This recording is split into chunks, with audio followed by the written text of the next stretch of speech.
அந்த வலியிலிருந்து மீளணும். ஒரு லிமிட்டட் பிலீஃப்குள்ளே வாழ்றேன் நான், இவ்வளவுதான். அந்த இடத்துல பிரியாக்கு அடுத்து நான் வந்து நிக்கணும்னு நினைச்சேன். என்னோட மென்டர் பக்கத்துல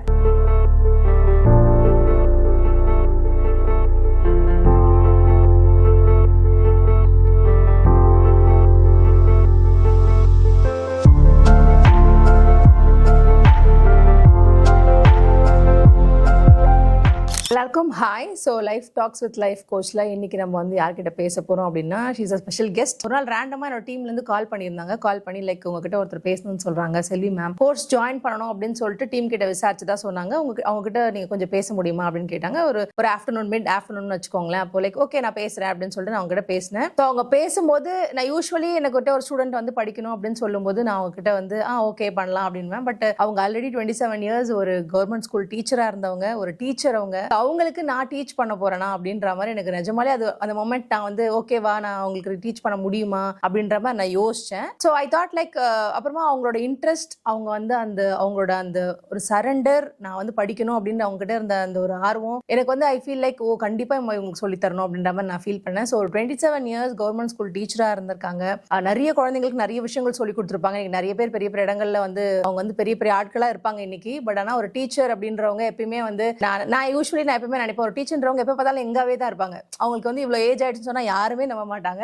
ஸோ அந்த மாதிரி தான் நான் அவங்க நேரில் பார்க்கும்போது முன்னாடி அவங்கள வந்து நான் விஷுவலைஸ் பண்ணி வச்சிருந்தேன். அவங்க எப்படி தான் இருப்பாங்க, எங்கே தான் இருப்பாங்க அப்படின்னு சொல்லிட்டு. ஸோ இப்போவும் நீங்கள் அவங்கள பார்க்க தான் போறீங்க, அவங்க ரொம்ப எங்கே இருப்பாங்க. சொன்னால் நம்ம முடியாது 27 இயர்ஸ் அப்படி அவங்க டீச்சராக இருந்தாங்க அப்படின்னு சொல்லிட்டு. ஸோ நன் அதர் தான் என்னோட ஓன் ஸ்டூடெண்ட் செல்வி மேம் கிட்ட தான் நம்ம பேச போகிறோம். She is a life coach. இன்னைக்கு நிறைய பேரோட லைஃபை டிரான்ஸ்ஃபார்ம் பண்ணணும் அப்படின்றத ஒரு மிஷனாக எடுத்துக்கிட்டு அவங்க இந்த கோர்ஸை படித்து முடிச்சு நிறைய பேருக்கு ஹெல்ப்பும் பண்ணிட்டு இருக்காங்க. ஸோ அவங்க தான் அவங்களோட ஜேர்னி, எப்படி கோச்சிங் வந்து அவங்க லைஃப்பை சேஞ்ச் பண்ணுச்சு, கோச்சிங் மூலமா அவங்களுக்கு நடந்த நிறைய நல்ல விஷயங்கள் எல்லாமே கேட்டு தெரிஞ்சுக்க போறோம்.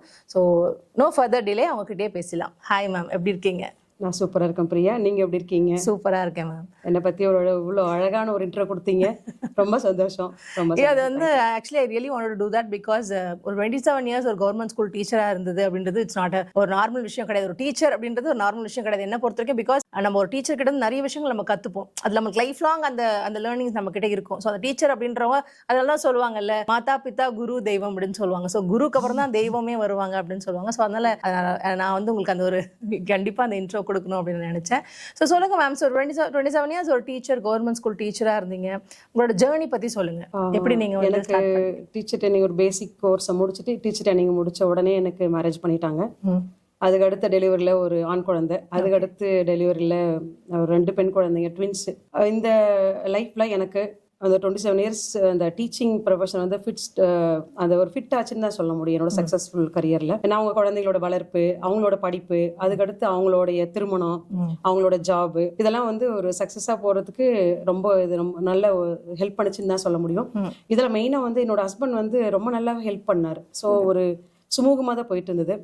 ஆனா இந்த லைஃப்ல ஒரு சுனாமி மாதிரியான ஒரு சம்பவம், என்னோட பெட்டர் ஆஃப் இழப்பு, அந்த வழியிலிருந்து மீள முடியாம என்னோட ஹெல்த், மெயினா பிசிக்கல் ஹெல்த் பாதிச்சது இல்லாம மென்டல் ஹெல்த் பயங்கரமா பாதிச்சு நான் ஒரு விஆர்எஸ் வாங்க வேண்டிய கட்டாயத்துக்கு தள்ளப்பட்டேன். இதன் காரணமா இதுக்கப்புறமா அந்த மென்டல் ஹெல்த் பிசிக்கல் ஹெல்த்தும் ஓரளவுக்கு ஒரு மெடிடேஷன், யோகா அதுல சரி பண்ண பிறகு நான் உங்களை மாதிரி ஒரு கோச் கிட்ட, ஒரு லைஃப் கோச் எடுத்துக்கிட்டா என்னன்னு தோணுச்சு எனக்கு. அந்த சமயத்துலதான் உங்களை நான் கான்டாக்ட் பண்ணினேன். உங்க பேசும்போது உங்களுக்கு ஞாபகம் இருக்கும்னு நினைக்கிறேன், பேசும்போதே நீங்க வந்து எங்கிட்ட கேட்ட கொஸ்டின் எல்லாம் அதுக்கப்புறமா சப்ஜெக்ட் படிக்கும் போது ரியலைஸ் பண்ணேன். அப்பவே இன்னும் உங்களுடைய கிளாஸ் ஸ்டார்ட் ஆயிடுச்சுன்னு நினைக்கிறேன். அப்பவே எனக்கு மென்டர் ஆயிட்டீங்க. நான் ஒரு ஸ்டூடெண்டா தான் இருந்தேன். நீங்களுமே கேட்டீங்க எப்படி ஒரு டீச்சர் சொல்லி தர முடியுமா அப்படின்ற மாதிரி. நான் ரெடியா தான் இருக்கேன். நான் ஸ்டூடெண்ட் தான் இந்த சப்ஜெக்ட்ல, நீங்க வெல் நோன். நான் கண்டிப்பா ஸ்டூடெண்டா இருந்துதான் கத்துக்கணும் அப்படின்ற மனநிலை இருந்தேன். ஸோ இதுதான் நான் லைஃப் கோச்சுக்குள்ள வந்த விஷயமா இருக்கும்னு நினைக்கிறேன் நான். ஸோ எவ்வளவு வருஷம் மேம் அந்த உங்களோட லைக் இந்த எத்தனை வருஷம் நீங்க உங்க லைஃப், இந்த மேரேஜ் லைஃப் எத்தனை வருஷம், உங்க ஹஸ்பண்ட் கூட வாழ்ந்த வருஷங்கள் எத்தனை வருஷம்? ஒரு 35 வருஷமா அவரோட வாழ்ந்தேன். 35 இயர்ஸ் அவரோட இருந்து வாழ்ந்தேன். ஆனா ரொம்ப சப்போர்ட்டிவா இருந்தார். சோ அதனாலதான் அவரோட இழப்பை என்னால வந்து தாங்கவே முடியல அப்படின்ற கண்டிஷனுக்கு நான் போயிட்டேன். அது வரைக்குமே ஒரு நார்மலான லைஃப் அப்படி லீட் பண்ணிட்டு ஒரு டீச்சர் ஆயிட்டோம். குழந்தைங்க அவங்க படிக்கிறாங்க, அவங்க ஜாப், அவங்க மேரேஜ், வேற என்ன வேணும் நமக்கு இதுக்கு மேல அப்படின்ற ஒரு இன்டென்ஷன். சோ இன்னொன்னு ஒரு லிமிட்டிங் பிலீஃப்குள்ளே நம்ம இருந்துட்டே இருப்போம் இல்லையா. போதும் அவ்வளவுதான், நீ டீச்சர் ஆயிட்ட முடிஞ்சது, உங்க குழந்தைங்க வளர்ந்துட்டாங்க, மேரேஜ் ஆயிடுச்சு, இன்னும் பேரம்பேத்தி பார்த்துட்டு இருக்க வேண்டியதுதான் அப்படின்ற கண்டிஷன்ல மெயினா வந்து அந்த வழியிலிருந்து மீள்றதுக்கு என்ன பண்ணணும்னு எனக்கு தெரியல. எனக்கு ஆக்சுவலா பிஆர்எஸ் கொடுக்க வேண்டிய கட்டாயம் கொடுத்துட்டேன். ஓரளவுக்கு மைண்ட் ஹெல்த் ஹீல் ஆயிடுச்சு. வாட் நெக்ஸ்ட், அடுத்து என்ன பண்ண போறேன் அது எனக்கும் தெரியல. எனக்கு இதே கண்டினியூ பண்ணி இருந்தா, நான் செல்ஃப் ஹெல்ப் புக் படிக்கிறதெல்லாம் வழக்கம், ஆனாலுமே அதுவே போரா இருந்தது எனக்கு. சரி யார்கிட்டயாவது ஒரு ஹெல்ப் கேட்கலாம் அப்படின்னு நினைச்சப்பதான் நான் அந்த இன்ஸ்டா பேஜ்ல உங்களுடைய பேஜை வந்து ஸ்க்ரால் பண்ணும்போது எனக்கு வந்து நீங்க சொன்ன கோட்ஸ் வந்து எனக்கு லைட்டா ஸ்பார்க் ஆச்சு. ஏதோ நமக்கே சொல்ற மாதிரி இருக்குதே அப்படின்னு மாதிரி எனக்கு தோணுச்சு. எனக்கு சரி உங்களை கான்டாக்ட் பண்ணி பேசலாம் அப்படின்னு சொல்லி உங்களை கான்டாக்ட் பண்ணேன். நீங்க பேசியிருக்கீங்க. அதுக்கப்புறமா தான் நம்ம இந்த ப்ரொஃபஷனை எடுத்து பண்ணலாமா அப்படின்ற மாதிரி ஒரு யோசனை எனக்கு வந்தது. ஸோ எத்தனை பசங்கன்னு சொன்னீங்க நீங்க? உங்களுக்கு எனக்கு ஒரு ஆண் குழந்தை, அப்புறமா ட்வின்ஸ் 2 பெண் குழந்தைங்க. ஸோ 3 பசங்க. ஸோ 3 பசங்க அண்ட் தென் நீங்க ஒரு ஒர்க்கிங் விமனா இருந்திருக்கீங்க. ஸோ அந்த ஜேர்னி எப்படி இருந்ததுன்னு சொல்லுங்க. லைக் பிகாஸ் நீங்க ஒரு குழந்தைய வளர்க்கறதுக்கே நிறைய பேர் ரொம்ப கஷ்டம் அப்படின்னு சொல்றாங்க. ஸோ நீங்க 3 பசங்க, ஓகே உங்களோட ஹஸ்பண்ட் வந்து சப்போர்ட்டிவான ஹஸ்பண்டா இருந்தாரு, இருந்தாலுமே ஒர்க் பண்ணிட்டு ஃபேமிலியும் பாக்குறது அப்படின்றது இன்னைக்கு ரொம்ப பெரிய விஷயம் அப்படின்னு நினைக்கிறாங்க. ஸோ அந்த காலத்திலேயே நீங்க அதை பண்ணிருக்கீங்கன்னும் போது அது எப்படி நீங்க மேனேஜ் பண்ணீங்க? கண்டிப்பா இது வந்து நம்ம வழிமுறையா பாட்டி அம்மா அப்படி சொல்லி கொடுத்த வழிமுறையில பிளஸ் மெயினா வந்து எனக்கு சப்போர்ட்டா இருந்தது அவர் தான். அதனால ஒரு டெடிகேட்டட் மதரா என்னால இருக்க முடிஞ்சதுன்னா அவரோட சப்போர்ட் இருந்ததுனால இருக்க முடிஞ்சது. மேபி அவர் சப்போர்ட் பண்ணாம இருந்தா ஸ்ட்ரகிள் ஆயிருக்கும்னு நினைக்கிறேன். அதே மாதிரி ஒர்க்லயும் அதே மாதிரி தான். ஒரு டீச்சர் ப்ரொஃபஷன்ல நான் வந்து ஒரு பெஸ்ட் டீச்சர் அவார்டு வாங்கினேன், best performance award CEO directorate level education டிபார்ட்மெண்ட்ல ஹையர் அத்தாரிட்டிஸ் கிட்ட வாங்கினேன், சிகரம் தொட்ட ஆசிரியர் வாங்கினேன், ஒரு நேஷன் பில்டர் அவார்டு வாங்கினேன். இதெல்லாம் வாங்குறதுக்கு இவரு வீட்டுல சப்போர்ட்டா இருந்ததுனால மட்டும்தான் என்னால அது வந்து எனக்கு கோத்ரூ பண்ண முடிஞ்சது எனக்கு. சோ இல்லாம இருந்ததா மேபி யோசிச்சுட்டு இருப்பேன். இதுதான் எனக்கு அவர் சப்போர்ட் இருந்தது, கொஞ்சம் ஹெல்ப்ஃபுல்லா இருந்தது. அது இல்லாம எனக்கு எப்பயுமே கொஞ்சம் சுறுசுறுப்பா இருக்கிறது ரொம்பவே பிடிக்கும் எனக்கு. லைக் உங்களை வந்து முதல்ல பார்த்தப்ப நம்மள மாதிரி இருக்காங்களா, நம்மள கண்ணாடியில பார்த்த மாதிரி இருக்காங்களே, கண்டிப்பா ஒரு ஆர்ஜே மாதிரி படப்படன்னு பேசுறது இப்ப கொஞ்சம் குறைஞ்சிருக்குமா என்னமோ தெரியல, உங்க ஆடியன்ஸ் தான் சொல்லணும். அப்படிதான் இருந்தேன் நான், வேகமா பேசுவேன். ஸோ அடுத்தடுத்து என்ன பண்ணணும் ஒரு சுறுசுறுப்பா இயங்கிட்டே இருப்பேன். இதுல நான் வந்து கரஸ்ல வந்து டிகிரியும் படித்தேன், 13 வருஷம் படித்தேன். தமிழ் பிஏ பிலிட் படித்தேன், எம்ஏ படித்தேன், பிஎட், அப்புறம் பிஏ எக்கனாமிக்ஸ் படித்தேன், பிலிட் இங்கிலீஷ் படித்தேன். கிட்டத்தட்ட 13 வருஷம் டிகிரி படிச்சிருக்கேன். இது எங்க பையனும் காலேஜுக்கு போனா, நானும் செமினார் அட்டன் பண்ணுறது காலேஜுக்கு போயிருக்கேன். அந்த மாதிரி தான் நாங்க இருந்தோம். ஸோ அது சுறுசுறுப்பா இருக்கிறது எனக்கு ரொம்ப பிடிச்ச விஷயமா இருந்ததுனால ஸோ இதெல்லாம் எனக்கு முடிஞ்சது. பிளஸ் சப்போர்ட் இருந்தது எனக்கு. அதனால ஒரு டெடிகேட்டட் மதராகவும் இருந்தேன், ஒரு டெடிகேட்டட் டீச்சராகவும் இருந்திருக்கேன். So nice ma'am. ஆக்சுவலி ஒரு வேலையை செய்யறதே இன்னைக்கு ஒரு பெரிய கஷ்டம். வீடை பார்த்துக்கணும், குழந்தைய பார்த்துக்கணும், அது இவ்வளோ பெரிய வேலை தெரியுமா? இல்லை வந்து நான் வேலைக்கு போயிட்டு இருக்கேன், அதையும் இப்படி எப்படி நான் பேலன்ஸ் பண்ணுறது பெரிய விஷயம் அப்படின்றது. அந்த பேலன்ஸ்ன்றது எவ்வளோ முக்கியம்னு நினைக்கிறீங்க மேம்? லைக் ஃபேமிலினா இப்போ ஃபேமிலி டெடிகேட்டடாக இருக்கிறது, இப்போ நான் ஒர்க்குனா ஒர்க்குக்கு டெடிகேட்டாக இருக்குது. ஸோ ஆனால் நம்மளுக்கு நிறைய பேருக்கு அந்த பேலன்ஸ் இன்னைக்கு மிஸ் ஆகுது. ஏன்னா இப்போ நிறைய பேருக்கு இந்த நீங்கள் சொல்ல போகிற ஆன்சர் ரொம்ப ஹெல்ப்ஃபுல்லாகவும் இருக்கும். ஏன்னா இன்னைக்கு நிறைய பேர் அதில் ஸ்ட்ரகிளும் பண்ணுறாங்க. நீங்கள் அஸ் கோச்சா, நீங்கள் அஸ் டீச்சராகவுமே நிறைய பேர் இல்லை உங்களை சுற்றி இருக்கவங்க பேலன்ஸ் பண்ணுறதை பார்த்துட்டு நீங்கள் கஷ்டப்பட்டுருப்பீங்க. லைக் உங்க எப்படி பண்ணலாமே அப்படின்னு நினச்சிருப்பீங்க. இப்படி நீங்கள் பேசும்போது வார்த்தை சொன்னீங்க, சுறுசுறுப்பா இருக்குது எனக்கு ரொம்ப பிடிக்கும் அப்படின்னு சொல்லி. ஸோ அந்த மாதிரி லைக் இந்த பேலன்ஸ் பண்றதுக்கு என்ன பண்ணலாம்னு நீங்க நினைக்கிறீங்க? ஒரு பிளான்ட் லைஃப் தான் வாழ்ந்திருக்கிறேன். அது எனக்கு அது இல்லாம அவர் வந்து ஒரு கம்பெனில ஒர்க் பண்ணதுனால ஒரு டைமிங் கீப் அப் பண்ணுவார். எந்த இடத்துலயும் டைம்னு சொல்லிக்கிட்டே இருப்பாரு. எங்க பொண்ணோட மேரேஜ்ல போட்டோஸ் எடுத்துட்டு இருக்காங்க, டைம்ங்கிறாரு. இருங்க அப்படின்னா எல்லாத்துக்கும் டைமுக்கு முடிக்கணும் அப்படின்ற மாதிரி. எனக்கு BO 1 2 இருப்பாங்க எங்க அதிகாரிங்க எங்களுக்கு யூனியன் லெவல்ல. ஸோ எனக்கு BO 3ன்னு சொல்லுவேன் நான், பிளாக் எஜுகேஷன் ஆஃபீஸர் 3 ஒரு BO 3 அப்படின்னு. டைமுக்கு ஸ்கூலுக்கு போகணும், டைம் மேனேஜ், அந்த டைம் மேனேஜ் பண்றது ரொம்ப ரொம்ப பிடிச்ச விஷயமா இருந்தது. ஸோ இப்போவும் நம்ம ஒரு ஏர்போர்ட்டுக்கு போறோம், நம்ம நினைச்ச நேரத்துல போக முடியாது. கிட்டத்தட்ட 2 மணி நேரம் முன்னாடி நம்ம பிளான் பண்ணா மட்டும்தான் நம்ம செக் இன் பண்றதுக்கு முன்னால அங்க போக முடியும், நம்ம அங்க போக முடியும். அதே மாதிரி ஒரு ட்ரெயின் பிடிக்கணும் அப்படின்னா அது கரெக்ட் டைமுக்கு போனா மட்டும்தான், நம்ம நினைச்ச நேரத்துக்கு நம்ம போகவே முடியாது. நம்ம ஒரு இன்டர்வியூ அட்டன் பண்றோம்னா உங்க டைம் கரெக்டா உங்களோட 10 பாயிண்ட்ல அதுவும் தான் ஒரு பாயிண்ட் எடுத்துக்கிறாங்க. ஒரு இன்டர்வியூ அட்டன் பண்ணாலும் சரி, ஒரு நம்ம ஸ்கூல் அப்படின்னா ஸ்டூடெண்ட்ஸ் வரதுக்கு முன்னால நான் ஸ்கூல்ல டீச்சரா இருந்தா மட்டும்தானே நான் ஒரு பெஸ்ட் டீச்சரா இருக்க முடியும். நானே லேட்டா போக முடியாது. கண்டிப்பா நான் ஒரு ரோல் மாடலா இருக்கணும், ஒரு அம்மாவா ஒரு ரோல் மாடலா இருக்கணும், ஒரு டீச்சரா ஒரு ரோல் மாடலா இருக்கணும். சோ அதனால எனக்கு கொடுக்கப்பட்ட வேலையை பர்ஃபெக்டா பண்ணணும்னு நினைப்பேன். அது எவ்வளவு பர்ஃபெக்டா பண்ணணும். ஒரு பெட்டை மடிக்கணும் அப்படின்னா இன்னைக்கு நார்மலா நான் இதை விட நாளைக்கு எவ்வளவு பர்ஃபெக்டா மடிக்க முடியும். ஒரு துணி அடிக்க படிக்க வைக்கிறோம் அப்படின்னா ஒரு கபோர்ட்ல அது எவ்வளவு பர்ஃபெக்டா பண்ண முடியும்? ஒரு கிச்சன்ல குக் பண்றோம், இன்னைக்கு ஏதோ ஒரு எரர் பண்ணிட்டோம், நாளைக்கு வேற எப்படி பர்ஃபெக்டா பண்ணா அந்த குக்கிங் சிறப்பா இருக்கும்னு நினைப்போம் இல்லையா? சோ அது மாதிரிதான் எல்லாமே ஒரு என்ன சொல்ல போனா ட்ரையல் எரர் மெத்தட்லாம் நிறைய நம்ம லேர்ன் பண்ணிக்கிறோம். லேர்னிங் அங்கதான் வருது. எரர் இல்லாம கண்டிப்பா லேர்னிங் கண்டிப்பா கிடையாது. அது ஒரு சாரி டிரைப் பண்றோம், எடுத்து நம்ம அழகா கத்துக்கிறோமா? கண்டிப்பா இல்ல. சோ அதுல வந்து ஒரு ட்ரை பண்ணி எரர் பண்ணிட்டு நம்ம கத்துக்கிறோம். சோ ஒவ்வொன்றும் அப்படிதான். எப்பயுமே ஒரு ஆர்டரா ஒரு அந்த மாதிரி வச்சுக்கிறது எனக்கு ரொம்ப பிடிக்கும். பிளான் பண்ணிக்கிறோம், அது மாதிரிதான் இருக்கணும்னு நினைப்பேன். சோ எங்க அப்பா எனக்கு கத்து கொடுத்தது அது. எங்க அப்பாவும் ஒரு கவர்மெண்ட் ஸ்டாஃபா இருந்தாரு. அவரு சொல்லி கொடுத்த விஷயம் எனக்கு. ஹெல்த் டிபார்ட்மெண்ட்ல சூப்பர்வைசரா இருந்தார் அப்பா. சோ அவரு சொல்லி கொடுத்த ஹெல்த் கான்சியஸா இருக்கணும், அதே சமயத்துல நம்ம ஒரு ஒர்க் பண்றோம் அப்படின்னா நம்ம ரோல் மாடலா இருக்கணும் எல்லா இடத்துலயுமே அப்படின்னு சொல்லியிருக்கிறாரு. அதை விட ஹஸ்பண்ட் சொல்லியிருக்கிறாரு. ரொம்ப பியூட்டிஃபுல்லா சொன்னீங்க மேம். ஆக்சுவலி இந்த காலத்துல யார்கிட்ட பேசினாலும் அவங்க இவ்வளவு ஹஸ்பண்ட் பெருமையா ஹஸ்பண்ட் பத்தி இவ்வளவு சொல்லுவாங்களா அப்படின்னு தெரியல. பட் நீங்க அதை பேசும்போதே ஐ கேன் ஃபீல் லைக் நீங்க எப்படி ஒரு டெடிகேட்டடான ஒரு லைஃப் நீங்க வாழ்ந்திருக்கீங்க அப்படின்றத ஃபீல் பண்ண முடியுது. அதுல பியூட்டிஃபுல்லான ஒரு விஷயம் சொல்றீங்க, being punctual, time keep up பண்றது. ஏன்னா இன்னைக்கு நிறைய பேர்கிட்ட அது கிடையாது. இப்போ ஒரு 10 மணிக்கு இன்டர்வியூ அப்படின்னா சில பேர் வந்து ஒரு 11 மணிக்கு தான் வீட்டுல இருந்தே கிளம்புவாங்க. ஸோ அந்த டைம் கீப் அப் பண்ணாததும் நிறைய நேரங்களில் நம்மளுக்கு வந்து இப்போ சக்சஸ் நம்ம அடையணும் அப்படின்னு நினைக்கும் போது அந்த டைம்ன்றது ரொம்ப முக்கியமான ஒரு பார்ட் அப்படின்னு நான் நினைக்கிறேன். கண்டிப்பா. ஸோ அந்த டைமை கீப் அப் பண்ணி போகும்போது எல்லாமே ஸ்மூத்தா போகும். ஸோ அந்த ஹரிபரி தேவையில்லை, பேலன்ஸா அதை கொண்டு போகலாம் அப்படின்னு ரொம்ப அழகா அதை சொன்னீங்க. ஆக்சுவலி நானுமே அதை ஃபாலோ பண்ணணும்னு நினைப்பேன் லைஃப்ல. பீயிங் பங்க்சுவல், ஒரு இடத்துக்கு போகணும்னா 10 மணின்னு சொன்னா நம்ம 9:30 மணிக்கு அங்கே இருக்கணும் அப்படின்னு நான் நினைப்பேன். அது லைஃப் லாங் அதை ஃபாலோ பண்ணணும்னு நினைப்பேன். மேக்ஸிமம் நான் ஃபாலோவும் பண்ணியிருக்கேன். ஸோ அதனால நீங்க சொல்லும்போது என்னால் அதை ரெசனேட் பண்ண முடியுது. சூப்பர். ஸோ இந்த மாதிரி ஒரு ஜேர்னி போயிட்டு இருக்கும்போது திடீர்னு கோச்சிங் படிக்கலாம் அப்படின்றது, நீங்க இவ்வளோ விஷயங்கள் படிச்சிருக்கீங்க, நீங்க படிச்சத லிஸ்ட் சொல்றது கேட்கும் போதே எனக்கு டயர்டா இருக்கு. ஸோ நீங்க அதை கோச்சிங் படிக்கலாம் அப்படின்ற அந்த பர்டிகுலர் டிசிஷனை நீங்க எப்போ எடுத்தீங்க? அதுதான் அந்த அந்த வழியிலிருந்து மீளணும். அதுக்கு நான் என்ன பண்ணணும்? நானும் மென்டல் ஹெல்த் சரி பண்ணிக்கிறதுக்கு யோகா மெடிடேஷன் பண்ணேன், பிசிக்கல் ஹெல்த்தை சரி பண்ணுறதுக்கு மெடிசன் எடுத்துக்கிட்டேன். அதுக்கடுத்து ஓரளவுக்கு சரியான பிறகு ஆனாலும் அந்த பாசிட்டிவிட்டி வர்றதுக்கு முன்னாடி இப்போ அந்த ஒரு டாக்ஸிக் பாசிட்டிவிட்டி தான் இருந்தது. எனக்கு நானே சொல்லிப்பேன், நான் ரொம்ப ஹாப்பியா இருக்கிறேன், ஓகேவா இருக்கிறேன், ஓகே நான் ஹீல் ஆயிட்டேன், ரொம்ப சந்தோஷமா இருக்கிறேன், அடுத்து என் குழந்தைங்க என்னோட பேர குழந்தைங்களை பாத்துக்கிறேன்னு நினைச்சாலுமே எண்ட் ஆஃப் த டே ஒரு டாக்ஸிக் பாசிட்டிவிட்டி இருந்துட்டே இருந்தது எனக்கு. அது ஒரு ப்ரெஷர் தான். கண்டிப்பா இதுல இருந்து வெளியே வரணும்னா இன்னும் நான் என்ன பண்ணணும், ஒரு ஹெல்ப் எடுத்துக்கணும் அப்படின்னு தான் நினைச்சேன். ஸோ உங்களோட இன்ஸ்டா பேஜ்ல நீங்க போடுற கோர்ஸ் நான் தொடர்ந்து ஃபாலோ பண்ணிட்டு வந்துட்டு இருந்தது. அது ரொம்ப எனக்கு ஒரு பாசிட்டிவ் மைண்ட் செட் கொடுத்தது எனக்கு. ஸோ இவங்களை அப்ரோச் பண்ணி இந்த ஃபர்ஸ்ட் வந்து நான் ஹீல் ஆகிறதுக்கு இந்த ஹெல்ப் எடுத்துக்கணும்னு நினைச்சேன். ஸோ எடுத்து படிக்கும் போது நான் ஏன் அடுத்தவங்களுக்கு இது கொடுக்க கூடாது? எனக்கு டைம் பாஸ் ஆன மாதிரி இருக்கும், எனக்கு ஒரு சந்தோஷமும் இருக்கும். எனக்கு ஆல்ரெடி நான் டீச்சரா ஒர்க் பண்ண காலத்துல நான் ஒர்க் பண்ணது எல்லாமே கிராமப்புற பள்ளியில தான் ஒர்க் பண்ண, கவர்மெண்ட் ஸ்கூல் அப்படின்னா அங்க வர்ற பேரண்ட்ஸுங்களுக்கு நிறைய சின்ன சின்ன ஸ்ட்ரகிள்ஸ் எல்லாம் இருக்கும் அவங்களுக்கு. சோ அவங்க வந்து சொல்லுவாங்க என்கிட்ட, ஏதாவது சொல்லும் போது காது கொடுத்து முதல்ல கேட்பேன். அதுவே உங்களுக்கு பெரிய சந்தோஷமா இருக்கு. ஏன்னா காது கொடுத்து கேட்கறதுக்கு வீட்டுல ஆட்கள் இருக்கலன்னு நினைப்பாங்க. இவங்க சொல்றாங்களா இல்லையான்றது செகண்டரி, இல்ல அப்படின்ற மாதிரி ஃபீல் பண்ணுவாங்க. அதே மாதிரி அங்க வர்ற ஸ்டூடெண்ட்ஸுக்குள்ள சின்ன சின்ன பிரச்சனை இருக்கும். சோ அவங்களை ப்ராப்பரா கைட் பண்ணவே நெக்ஸ்ட் லெவலுக்கு போவாங்க. அதே மாதிரி என்னோட ஃப்ரெண்ட்ஸும் அதே மாதிரி தான். ஒரு சில எல்லாம் நீ சொல்லு, எனக்கு இது ஒரு ரொம்ப ஒரு மாதிரி இருக்கு, எனக்கு யோசனையா இருக்கு, ஒரு டவுட்டா இருக்கு, இது நான் கரெக்டானு தெரியல அப்படின்னு சொல்லி அவங்கள பெட்டர்மெண்ட் பண்ணிக்கிறதுக்காக என்னோட ஹெல்ப் எடுக்கும்போது நான் அவங்களை காது கொடுத்து கேட்டு கைட் பண்ணிருக்கேன். அது எனக்கு ஒர்க் அவுட் ஆச்சு இல்ல, அவங்களுக்கு ஒர்க் அவுட் ஆச்சு. சோ எனக்கு அப்போ என்ன அறியாமலே ஒரு டிஃபால்ட்டா அந்த கைட் பண்ற வேலையை நான் பண்ணிட்டு இருந்திருக்கிறேன். சோ அதுதான் என்னோட பர்பஸ்ன்னு தெரியல, ஒரு லைஃப் பர்பஸ் தெரியல, என்னோட பேஷன் தெரியாம. சோ உங்ககிட்ட ஹெல்ப் எடுத்த பிறகு, உங்ககிட்ட படிச்ச பிறகுதான் தெரியுது இதுதான் என்னோட பேஷன் சொல்லி கண்டுபிடிச்சேன்.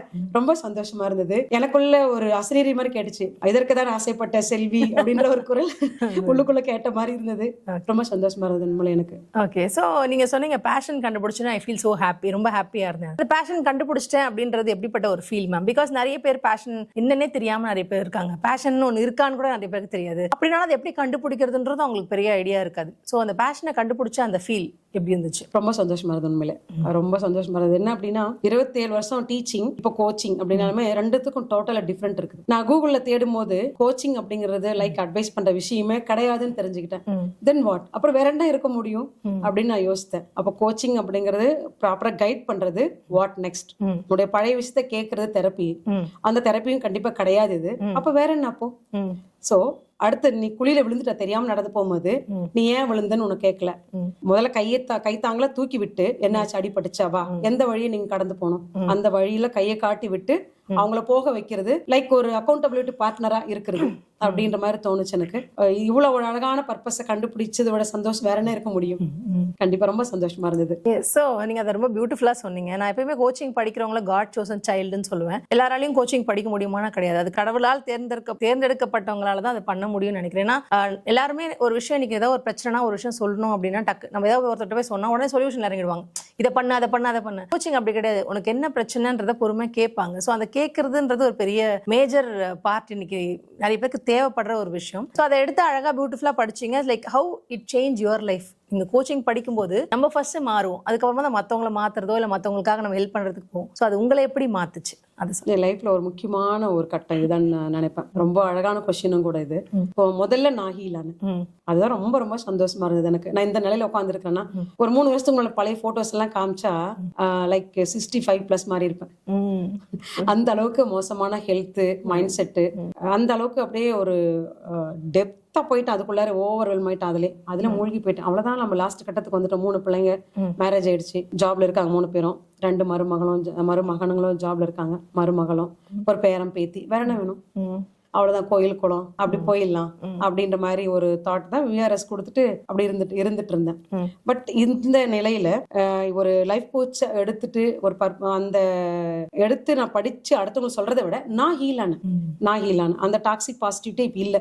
என்னை பார்த்தா உங்களுக்கு தெரியும் நினைக்கிறேன். கண்டிப்பா அந்த பாசிட்டிவிட்டி இருக்கு, அந்த டாக்ஸிக்கே இல்ல. அதை நான் வந்து கோ த்ரூ பண்ணிட்டேன்னு தான் நினைக்கிறேன். நானு ரொம்ப சந்தோஷமா இருந்தது. இதை படிக்கும் போதுதான் தெரிஞ்சது, இதெல்லாம் இன்னும் கொஞ்சம் முன்னாடியே தெரிஞ்சிருந்தா இன்னும் நல்லா எங்க பிள்ளைங்களுக்கு 3 பசங்களுக்கு சொல்லி கொடுத்து என்கிட்ட படிச்ச ஸ்டூடெண்ட்ஸுங்களுக்கு இன்னும் நல்ல ஒரு வழிகாட்டி இருந்திருக்கலாமோ அப்படின்னு மாதிரி நினைச்சேன். நானு லேட்டா கிடைச்சா லேட்டஸ்டா கிடைச்சிருக்கு. ரொம்ப சந்தோஷம். நைஸ். ஸோ இப்போ நீங்க சொல்லுங்க மேம், இது நீங்க சொன்னீங்க எனக்கு முன்னாடியே இது தெரிஞ்சிருந்தா அப்படின்னு சொன்னீங்க. ஸோ இப்போ இருக்க ஜெனரேஷனுக்கோ இல்ல எல்லாருக்குமே கோச்சிங் எவ்வளவு முக்கியம் நீங்க நினைக்கிறீங்க? பிகாஸ் எல்லாரும் என்ன நினைக்கிறாங்கன்னா கோச்சிங்னா இன்னைக்கு புதுசா அது ஒரு வந்துகிட்டு இருக்க ஒரு ப்ரொஃபஷன் தான். எல்லாரும் ஸ்கேமோ என்னமோ கோச்சிங்னு சொல்றாங்க. அது என்னது? அவங்களும் டாக்டர் கிடையாது. அந்த மாதிரி நிறைய விஷயங்கள் அவங்க சொல்றாங்க. பட் அதை படிச்சிருக்கீங்க, நீங்க ஒரு டீச்சரா இருந்திருக்கீங்க, அந்த நீங்க கோச்சிங் இன்னைக்கு படிச்சு நிறைய பேருக்கு ஹெல்ப் பண்றீங்க. சோ அப்ப நீங்க சொல்லுங்க, கோச்சிங்ன்றது எவ்வளவு முக்கியம்? ஒரு தனி நபர், எவ்ரி சிங்கிள் இண்டிவிஜுவலுக்கு கோச்சிங்ன்றது எவ்வளவு முக்கியம்? கண்டிப்பா. ஒரு நம்ம நல்லா இல்லைன்னா தான் ஒரு கோச் கிட்ட வரணும்னு அவசியமே இல்லை. நல்லா இருந்தா கூட ஏன் வரணும்னா அவங்க ஒரு கொஸ்டின் மார்க் போட்டு ஒரு ஆச்சரியக்குறியும் போட்டுடலாம், ஒரு ஸ்மைலியும் போட்டுக்கலாம். என்ன அப்படின்னா என்ன பெட்டர்மெண்டா பண்ணிக்கணும், அதுக்காக நம்ம கோச்சை நாடணும். இப்போ எனக்கு என்கிட்ட நிறைய பணம் இருக்குது, ஜாப் இருக்குது, ஆனா அடுத்தது என்ன பண்ணணும்னு தெரியல. சோ உங்ககிட்ட ஏதோ ஒரு கிளாரிட்டி இல்லாம இருக்குது உள்ளுக்குள்ளார. ஒரு கல்ல பார்க்கும்போது அதுக்குள்ள அழகான ஒரு பெண்ணோட சிலையை வடிக்கிறதுக்கு முன்னாடி தெரியவே தெரியாது. ஒரு கருப்பு பாறாங்கல் மாதிரி இதுல என்ன இருக்கு, அது தேவையில்லாத பகுதி நம்ம செதுக்க தான் ஒரு அழகான ஒரு உருவம் கிடைக்கும் நமக்கு. சோ அந்த மாதிரி தான் உங்ககிட்ட ஒரு ரொம்ப அழகான ஒரு திறமையை ஒளிச்சு வச்சிருப்பீங்க. நம்ம எல்லாருமே ஒரு அன்லிமிட்டட் பொட்டன்ஷியலோட தான் பிறந்திருக்கிறோம். நமக்கு அது தெரியறதே இல்ல.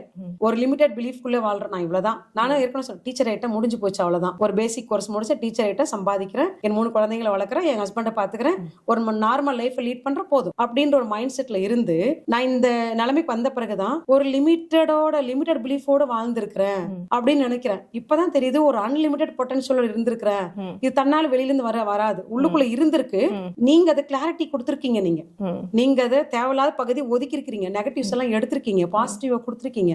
சோ இது நமக்கு வந்து கொஞ்சம் கோச்சிங் வந்து நம்ம ஒரு பெட்டர்மெண்டா பண்ணிக்கணும். ஒரு பிசினஸ் பண்றவங்களா இருக்கட்டும், ஒரு ஹோம் மேக்கரா இருக்கட்டும், ஒரு ஜாப்ல இருக்கிறவங்களா இருக்கட்டும், ஒரு படிக்கிற ஸ்டூடெண்ட்ஸா இருக்கட்டும், இல்ல ஜாபுக்கு போற ஜென்ஸ் யாரா இருக்கட்டும், கண்டிப்பா இந்த கோச்சிங் வந்து தேவை. கண்டிப்பா இது லைஃப் கோச் அப்படிங்கிறது இப்போ ஒரு ப்ளூமிங் இண்டஸ்ட்ரி. இந்த இண்டஸ்ட்ரி வந்து ஆல்ரெடி ஏற்கனவே வந்துன்னா பெரிய பெரிய பணக்காரர்களுக்கும் பெரிய பெரிய செலிபிரிட்டிகளுக்கு மட்டுமே மறைமுகமா கொடுக்கப்பட்ட வந்த ஒரு கோச் இது. இப்போ பாமர மக்களும் தெரிஞ்சுக்கிற மாதிரி, அது மெயின் இங்கிலீஷ்ல தான் இருந்தது. அதை எடுத்துக்கணும்னா இங்கிலீஷ் தெரிஞ்சிருக்கணும். இங்கிலீஷ் தெரிஞ்சாலுமே அது கம்யூனிகேட் பண்றதுக்கு அது புரிஞ்சுக்கணும். லாங்குவேஜ் வந்து புரியணும் ஃபர்ஸ்ட். நல்லா புரிஞ்சா மட்டும்தான். இப்ப தமிழ்ல கொடுக்கறதுக்கு வேற ஆட்களே இல்ல. தமிழ்ல கொடுக்கறதுக்கு நம்பர் 1 நீங்க இருக்கீங்க. அதுல கண்டிப்பா அந்த இடத்துல வந்து நான் நிக்கணும்னு நினைச்சேன். பக்கத்துல பிரியாக்கு அப்புறம் நான் வந்து நிக்கணும் தமிழ்ல. அதுதான் இந்த லைஃப் கோச் எடுக்கிறதுக்கு மெயின் ரீசனும் கூட. குறிப்பா தமிழ் மக்களுக்கு தமிழ்ல போய் சேரணும். அந்த இடத்துல பிரியாக்கு அடுத்து நான் வந்து நிக்கணும்னு நினைச்சேன். என்னோட மென்டர் பக்கத்துல ஒரு ஸ்டூடெண்டா நானும் வந்து நிக்கணும்னு நினைச்சேன். சோ அதனால எல்லாமே எடுத்துக்கலாம். நீங்க என்ன விட சூப்பரா, நீங்க எனக்கு மேலேயே நீங்க வரணும் அப்படின்னு நான் ஆசைப்படுறேன். லைக் நான் ஜஸ்ட் ஒரு ஸ்டெப் ஹெட், அவ்வளவுதான். நீங்க என்ன விட சிறப்பா, என்ன விட சூப்பரா, ஏன்னா அதுதானே ஒரு டீச்சருக்கு ஆசை. நம்மளை விட நம்ம ஸ்டூடெண்ட் ரொம்ப சூப்பரா இருக்கணும் அப்படின்னு சொல்லிட்டு ரொம்ப அழகா சொன்னீங்க. அந்த கோச்சிங் எல்லாருக்கும் எவ்வளவு முக்கியமா தேவை அப்படின்னு சொல்லிட்டு. ஸோ என்ன நீங்க பண்ணணும்னு நினைக்கிறீங்க மேம்? இப்போ நீங்க கோச்சிங் படிச்சிருக்கீங்க, இப்போ நீங்க யாரை ரீச் பண்ணணும் இல்லை யாருக்கு நீங்க ஹெல்ப் பண்ணணும்னு நினைக்கிறீங்க? இந்த கோச்சிங் நான் வந்து 1-to-1 செஷன் கொடுக்கறத விட எனக்கு என்ன ஆசைன்னா, ஒரு 27 வருஷம் ஸ்டூடெண்ட்ஸ் கூட வாழ்ந்துருக்கு. ஸோ அந்த ஸ்டூடெண்ட்ஸ் லைஃப்ல படிச்சிடுறாங்க, அடுத்தது என்ன பண்ணணும்னு தெரியல, கோல் செட் பண்ணது என்னன்னு தெரியல, அவங்களோட லைஃப் பர்பஸ் என்னன்னு தெரியல, அவங்களோட பேஷன் என்னன்னு தெரியல, அடுத்த கோர்ஸ் என்ன எடுத்தா என்ன அவங்களுக்கு பிடிக்குன்னு அவங்களுக்கு தெரியல. அம்மா அப்பா ஒண்ணு சொல்றாங்க, அவனுக்கு ஒண்ணு தோணுது, அவன் ஃப்ரெண்டு ஒண்ணு சொல்றான், அவன் ஃப்ரெண்டு கூட 12 வருஷமா டிராவல் பண்ணிருப்பான், என் ஃப்ரெண்டு ஒரு புது இடத்துக்கு ஒரு காலேஜுக்கு போறான், நானும் போனோம், ஆனா எனக்கு என்ன வேணும் எனக்கு தெரியாது. ஏன்னா அவனோட நான் டிராவல் பண்ணணும், ஏன்னா அவனை எனக்கு பிடிச்சிருக்கு, அதுதான் தெரியுமே தவிர அவனுக்கு என்ன வேணும் அவனுக்கே தெரியல. சோ இப்போ ஒரு லைஃப் கோச்சிங் முடிச்ச பிறகு இப்போ ஒரு மோட்டிவேஷனல் ஸ்பீச் கொடுத்துட்டு இருக்கேன். ஆல்ரெடி ஸ்கூல்ல ஒர்க் பண்ணும்போது சின்ன சின்ன லெவல்ல ஸ்பீச் கொடுத்துட்டு இருந்தேன். இப்போ ஸ்டேஜ்ல மெயினா வந்து 10th +1 +2 ஸ்டூடெண்ட்ஸ்ங்களுக்கு போய் இந்த கோச் போய் சேரணும் அப்படின்னு ஆசைப்படுறேன். என்னோட மோட்டிவேஷனல் ஸ்பீச்ல என்ன மெயினா வச்சிருப்பேன்னா, மைண்ட் செட் கோச்னு ஒரு டாபிக் தான் கொடுத்திருப்பேன். அந்த மைண்ட் செட் கோச்ல நீங்க +2 10th படிக்கிறீங்க, இப்பவே உங்க கோலை செட் பண்ணுங்க. அப்போ அந்த கோலை செட் பண்றதால மாதிரி +1ல +2ல அந்த குரூப் எடுப்பாங்க. அது முடிச்ச உடனே அடுத்து என்ன போகணும்னு அவங்க விருப்பப்படுவாங்க. சோ அவங்க லைஃப் பர்பஸ் நோக்கி அப்பவே ஸ்டார்ட் பண்ணிட்டாங்கன்னா அவங்க லைஃப் ரொம்ப ஸ்மூத்தா ரொம்ப அழகா போயிடும் இல்ல. சோ இதுதான் வந்து இந்த ஸ்டூடெண்ட்ஸ் லைஃப்ல கொடுக்கணும்னு ஆசைப்படுறேன். பியூட்டிஃபுல்லா சொன்னீங்க. லைக் கோல் செட் பண்ணணும், இது கோல் செட் பண்ணிட்டா ரொம்ப ஈஸியா இருக்கும்ல, ஸ்மூத்தா இருக்கும்ல லைஃப் அப்படின்னு. நிறைய பேருக்கு அந்த நாலேஜ் ஆக்சுவலி இருக்கிறது கிடையாது. அண்ட் ஸ்கூல் எஜுகேஷன் சிஸ்டம்லயுமே நம்மளுக்கு கோல் செட் பண்றது அதெல்லாம் சொல்லி தரதும் கிடையாது. பேரண்ட்டுமே அதை சொல்லி தரதுக்கான அப்படின்னு அவங்களுக்கும் அது தெரியாது. அப்போ ஒரு கோல் செட் பண்ண வேண்டியது எவ்வளவு முக்கியமா? பிகாஸ் இப்ப நீங்க சொன்னீங்க அது நம்ம லைஃப் ஸ்மூத் பண்ணிடும் அப்படின்னு சொல்லி. அப்போ அது நம்மளுக்கு ரொம்ப முக்கியமான ஒரு விஷயம் இல்ல. அப்ப அந்த கோல் செட் பண்ணா என்ன நடக்கும் நீங்க நினைக்கிறீங்க? கோலை செட் பண்ணவே முடிஞ்சு போச்சு, உங்க லைஃப் அப்பவே ஸ்டார்ட் ஆயிடுச்சு, உங்க ஹாப்பி லைஃப் லீட் பண்ணிடலாம். அந்த கோலை செட் பண்ணும்போதே உங்களுக்கு லைஃப் பர்பஸ் என்னன்னு தெரிஞ்சு, உங்களோட பேஷன் என்னன்னு தெரிஞ்சு கோலை செட் பண்ணிட்டீங்கன்னா கண்டிப்பா அதை நோக்கி தான் நீங்க டிராவல் பண்ணுவீங்க. இப்ப 10th நார்மல் எல்லா சப்ஜெக்டும் படிக்கிறாங்க, கோலை செட் பண்ணிட்டாங்க, எனக்கு சயின்ஸ் பிடிச்சிருக்கு அப்படின்னா சயின்ஸ் பேஸ்டு கோர்ஸ் அவன் எடுப்பான். +1 +2 அப்ப ரொம்ப பிடிச்சி ஒரு சப்ஜெக்ட் படிக்கிறது ரொம்ப ஈஸி, எஃபோர்ட்லெஸ்ஸா படிப்பான். ஒரு மெனக்கெட்டு ரொம்ப கஷ்டப்பட்டு படிக்கணும்ன்ற அவசியமே கிடையாது, ஒரு எஃபோர்ட்லெஸ்ஸா படிப்பாங்க. சோ அது முடிச்ச உடனே அவங்களுக்கு என்ன அந்த சயின்ஸ் பேஸ்டு என்ன லைன்ல போலாம், பிசிக்ஸ் படிக்கிறாங்களா, ராக்கெட் சயின்ஸ் எடுத்து படிக்கலாம், கெமிஸ்ட்ரி படிக்கிறாங்களா, ஒரு கெமிக்கல் சம்பந்தமா எடுத்து படிக்கலாம், ஒரு பயாலஜி தெரியுதா, சோ ஒரு டாக்டர் அந்த ஒரு ரிசர்ச் லைன் அந்த லைன்ல படிக்கலாம். சோ ஈஸியா அவங்களுக்கு கோல் செட் பண்ணிக்கிட்டாங்கன்னா ஈஸியா அதை நோக்கி போயிட்டே இருப்பாங்க. அவர் ஈஸியா அவங்க லைஃப் லீட் பண்ணிக்கலாம். கண்டிப்பா ரொம்ப ஹாப்பியான லைஃப் லீட் பண்ணுவாங்க. இதை விட வேற என்ன வேணும் உங்களுக்கு லைஃப்ல? நைஸ். நிஜமா அது உண்மைதான். ஆக்சுவலி கோலை முன்னாடியே செட் பண்ணிட்டோம், இல்ல கோல் நம்மளுக்கு தெரிஞ்சிருச்சு அப்படின்னா நம்ம லைஃப் ரொம்ப கம்ஃபர்டபுளா இருக்கும். ஏன்னா நான் அதை நிறைய நாள் ரியலைஸ் பண்ணிருக்கேன். ஒரு 10-15 வருஷம் நம்ம சேவ் பண்ணிருக்கலாம் லைஃப்ல. இவ்வளவு வருஷங்கள் நம்ம அதை கஷ்டப்பட்டு இதை தெரிஞ்சுக்கிறதுக்கு நம்ம கோல் செட் பண்ணிருந்தா ஈஸியா அந்த ரூட்ல நம்ம போயிருக்கலாம் அப்படின்னு சொல்லிட்டு. சூப்பர். சோ உங்ககிட்ட இந்த கொஸ்டின் நான் கேட்கணும் அப்படின்னு நினைக்கிறேன் மேம். லைக் இன்னைக்கு பேரண்டிங் பாத்தீங்க அப்படின்னா நம்ம எல்லாத்துக்குமே நம்ம குழந்தைங்களை பிளேம் பண்றோம். டிவி பார்த்துட்டே இருக்கு, போன் பார்த்துட்டே இருக்கான், இல்ல என் குழந்தைக்கு வந்து ஒரு இன்ட்ரெஸ்டே இல்லை, பெருசா எங்க கூட ஃபேமிலியில மிங்கிளாவே மாட்டேங்குது, தனியாவே இருக்கு அப்படின்னு சொல்றாங்க. சோ நீங்க அந்த ஜெனரேஷன் பேரண்டிங்கும் நீங்க பண்ணிருக்கீங்க, இன்னைக்கு நீங்க உங்க பேரன் பேத்திங்களும் நீங்க பாக்குறீங்க. சோ நீங்க என்ன டிஃபரன்ஸ் பாக்குறீங்க மேம் இந்த பேரண்டிங்ல? நாங்க வளர்ந்த காலத்துல வீட்டுல டிவியே இல்ல. அந்த ஒளியும் பார்க்கணும் அப்படின்னா பக்கத்து வீட்டுல போயிட்டு வெள்ளிக்கிழமை அதுக்குள்ள வீட்டுல எல்லாம் மாவெல்லாம் ஆட்டி வச்சுட்டு அப்பதான் அந்த டிவியை பார்ப்போம். அதுவே அவ்வளவு ரொம்ப சந்தோஷமா இருந்தது. ஆனா இப்ப இருக்கிற குழந்தைங்களுக்கு இப்போ டிஜிட்டல் வேர்ல்ட்ல இருக்கிறாங்க அவங்க எல்லாருமே. அவங்களை சுத்தி கேட்ஜெட், எத்தனை வகையான கேட்ஜெட் இருக்குது. இப்போ அந்த தகவல் நம்ம கேட்கிறோமாவில வந்து கொட்டி கிடக்குது. வந்து இப்போ அதுல வந்து ஒரு சின்ன பின் பாயிண்ட்ல வந்தது, இப்ப ஒரு பெரிய பம்ப் செட்ல வந்து கொட்டுற மாதிரி கொட்டுது. அவங்கள அறியாம அவங்க விரும்புறதுல இருந்து செகண்டரி. சோ இதுல இருந்து அவங்க கோ த்ரூ பண்ணி ஒரு லெவலுக்கு வராங்கன்றது சாதாரண விஷயமே இல்ல, ஒரு பெரிய சேலஞ்ச் தான். அதே சமயத்துல எனக்கு அம்மா அப்பா தாத்தா பாட்டி சொல்லி கொடுத்து இது பண்ண அந்த காலகட்டத்தை விட இப்போ வந்து ஒரு சேலஞ்ச ஒரு ஃபேஸ் பண்ணிட்டு இவ்வளவு நெருக்கடியில் இருக்கிறாங்க, அவங்க பிரஷர்ல இருக்கிறாங்க. சொல்ல போனா அவங்களுக்கு அது ஒரு விரும்பவே மாட்டாங்க. அந்த டிவில அந்த செய்தி வரும், விரும்பவே மாட்டாங்க. டிவில அந்த விளம்பரம் வரும், விரும்பவே மாட்டாங்க. அந்த நெட்ல அந்த செய்தி வந்து கொட்டும். அதெல்லாம் கடந்து வந்து இவங்களுக்கு தேவையானதை எடுத்துக்கணும் அப்படின்னா சாதாரண விஷயமே கிடையாது. இதை வந்து நம்ம ஒரு கோல் செட் பண்ணிட்டு அதை நோக்கி உன் பேஷன் இதுதான், உன் பர்பஸ் இதுதான், நீ என்ன பண்றே தெரியாது, இதை நோக்கி நீ வந்துற நீ அப்படின்னா பேரண்ட்ஸுங்களும் கவலைப்படவே தேவையில்லை. குழந்தைங்களுக்கு அந்த பேரண்டிங் மட்டும் நம்ம சொல்லி கொடுக்கணும். நமக்கு உன்னோட பேஷன் என்னன்னு தெரிஞ்சிருச்சு, உன்னோட பர்பஸ் என்னன்னு தெரியுது. சோ இதை நோக்கி நீ டிராவல் பண்றதுக்கு என்ன பண்ணணுமோ நீ பண்ணு. இன்னும் நான் நான் நம்புறேன் முழுசா. அந்த நம்பிக்கையை கொடுத்தாவே நம்மள அம்மா அப்பா நம்புறாங்க அப்படின்ற ஒரு பயமே அவங்கள அந்த கட்டத்தை நோக்கி மட்டும்தான் போக முடியும். அவங்களுக்கு அந்த பயமே, நம்ம ஒவ்வொரு வாட்டி அவங்கள போய் அவங்கள பிஞ்ச் பண்ற மாதிரி இன்னொருத்தருக்கு நச்சு பண்ணிக்கிட்டே இருந்தா அவங்களுக்கு அவங்க மேல ஃபர்ஸ்ட் நம்பிக்கை வராது. அம்மா அப்பா நம்மள நம்பலன்ற ஒரு பயத்தோடு வாழ்ந்துட்டு இருப்பாங்க. நமக்கு ஒரு ஜென்டில் பேரண்டிங் அப்படிங்கறத விட அவங்களுக்கு எது வேண்டாங்கிறது அந்த லைஃப் பர்பஸ்ல தெரிஞ்சிருச்சு. இது எனக்கு வேண்டாம், இப்ப நான் மெடிக்கலுக்கு போறேன், சோ அப்ப எனக்கு இன்ஜினியரிங் வேண்டாம். நான் சயின்டிஸ்ட் ஆக போறேன், சோ எனக்கு மேக்ஸ் வேண்டாம். அந்த ஒரு பிரித்தல், அந்த நெகட்டிவ்ல என்னன்னு தெரிஞ்சுக்கிட்டாவே பாசிட்டிவ் என்னன்னு தெரிஞ்சிடும் அவங்களுக்கு. சோ இதெல்லாம் நம்ம வழிகாட்டிட்டாவே அவங்க தன்னால அவங்க அந்த லெவலுக்கு போயிட்டே இருப்பாங்க. அப்போ இந்த மாதிரி இந்த ஜெனரேஷன் குழந்தைங்களை வளர்க்கறதுக்கு அந்த பேரண்ட்ஸ் எவ்வளவு ப்ரிப்பேர்டா இருக்கும்னு நினைக்கிறீங்க மேம்? அவங்க இப்போ அந்த டிஜிட்டல் வேர்ல்ட கண்டிப்பா புரிஞ்சுக்க ட்ரை பண்ணணும். சொல்லப்போனா மொபைல்ல இருக்கிற ஆப் இப்ப இருக்கிற ஒரு 20 வயசு பையன் யூஸ் பண்ற மாதிரி நாம யூஸ் பண்ணவே தெரியல. இருக்கு, அதுல மொபைல் இருக்கும், யூஸ் பண்ணவே இல்லை, நம்ம தெரியவே தெரியாது. ஏன்னா நம்ம அந்த நாலேஜ் நம்ம வளர்த்துக்கல. ஆனா அவங்களுக்கு ஈஸியா அது கிடைக்குது, அந்த நாலேஜ் ஈஸியா அவங்களுக்கு கிடைச்சிட்டே இருக்கு. லைக் ஸ்கூல் ஆகட்டும், இப்ப நாம படிக்கும் போது ஒரு கரும்பலகையில தான் எழுதுவாங்க, போர்டு சாக்பீஸ் தான். இப்ப அப்படியே எப்படியா இருக்கு, டிஜிட்டல் போர்டு இருக்குது. இப்போ எவ்வளவு ஃபெசிலிட்டிஸ் வளர்ந்துருக்குது. இப்போ கையில டேப் வச்சுக்கிறாங்க, 1வது குழந்தைங்க ஒரு டேப் வச்சிருக்காங்க கையில, அவங்களுக்கு தேவையானதெல்லாம் அதுல ஃபிட் பண்ணி கொடுத்துறாங்க. ஈஸியா ஹேண்டில் பண்றாங்க குழந்தைங்க. நமக்கு அது தெரியறது இல்ல, எங்க இருந்து வருது அவங்களுக்கு சொல்லி கொடுக்கணும் அவசியமே இல்லை. இந்த டிஜிட்டல் வேர்ல்ட்ல பர்த்ல இருந்து அவங்களுக்கு தன்னால காதல் வயித்துல இருக்கும்போது குழந்தை கேட்டுக்கிட்டே இருக்கான். நம்ம தான் சொல்லணும், நம்ம கிட்டத்தட்ட எனக்கு தெரிஞ்சு நான் முதல்ல டிவி பார்த்ததே ஒரு 25-26 வயசுல தான் போய் ஒளியுமே பார்க்க ஆரம்பிச்சேன், ஒயிட் அண்ட் பிளாக்ல. இப்போ அப்படி இல்ல, அது அவங்களே இப்ப சொல்ல போனா பிரிச்சு மேய்ஞ்சிடுறாங்க. அந்த அளவுக்கு டேலண்டா இருக்காங்க. சோ இது எவ்வளவு பாசிட்டிவ் அண்ட் எவ்வளவு தூரம் நெகட்டிவ் அப்படின்னு நினைக்கிறீங்க மேம்? பிகாஸ் நம்மளுக்கு நிறைய விஷயங்கள் நமக்கு தேவையில்லாததும் நம்ம காதுக்கு வருது, நமக்கு தேவையில்லாத விஷயம் நம்ம கிட்ட வந்து சேருது அப்படின்னும் போது அது எவ்வளவு பாசிட்டிவ் அண்ட் எவ்வளவு நெகட்டிவ் நாம எடுத்துக்கிற விஷயம் தான் இருக்குது. இப்போ லைக் எமோஷன் வீக்னஸ் ஸ்ட்ரென்த் தான் கேட்டா, what are the emotions around you, then I will tell you what is your state of your mind அப்படிங்கிறது தான். உன்னை சுத்தி என்ன எமோஷன்ஸ் நீ பில்ட் பண்ணி வச்சிருக்கிற, நீ அதான் உன்னோட மீனிங் ஆஃப் லைஃப். அதுதான். சோ நமக்கு என்ன வேணும்ன்றது ஃபர்ஸ்ட் நம்ம டிசைட் பண்ணணும். ஒரு மொபைல பாக்குறோம், என்ன பார்க்கணும், நம்ம ஒரு இன்ஸ்டா பேஜ்ல ஒருத்தர் நம்ம ஃபாலோ பண்றோம், அதை மட்டும் பார்க்கணும்னா நமக்கு வேணா நம்ம ஸ்க்ரோல் பண்ணும்போது டிஃபால்ட்டா வேற ஏதோ வருது, அதுல இன்ட்ரெஸ்டா அதுல மூழ்கி போயிருப்போம். திரும்பி பார்த்து அரை மணி நேரம் காணாம போயிருக்கோம். நமக்கு தெரியணும், நோ இது இல்ல, என்னோட பேஜ் இது இல்ல, நான் பார்க்க வேண்டியது அதுதான். இப்போ கூகுள்ல தேட போறோம், ஒரு சாட் ஜிபிடில ஒரு கொஸ்டின் கேட்கறதுக்கு நம்ம போறோம், நம்ம எடுத்ததுமே ஒரு கூகுள்ல ஒரு விளம்பரம் ஒண்ணு வருது, அதுல மூழ்கிடுவோம். கண்டிப்பா அது இல்ல என்னோடதுன்னு இமீடியட்டா நம்ம மைண்டுக்கு இன்ட்யூட் பண்ணிக்கணும், இது இல்ல என்னோடது, நான் டைம் இதுல ஸ்பெண்ட் பண்ண விரும்பல அப்படின்னுட்டு அதுல நம்ம கான்சியஸா இருக்கணும். அந்த கான்சியஸ் தான் நமக்கு இதுதான் வேணும், இது எனக்கு வேண்டாம் அப்படிங்கறத நம்ம கான்சியஸா இருக்கணும். Okay, nice.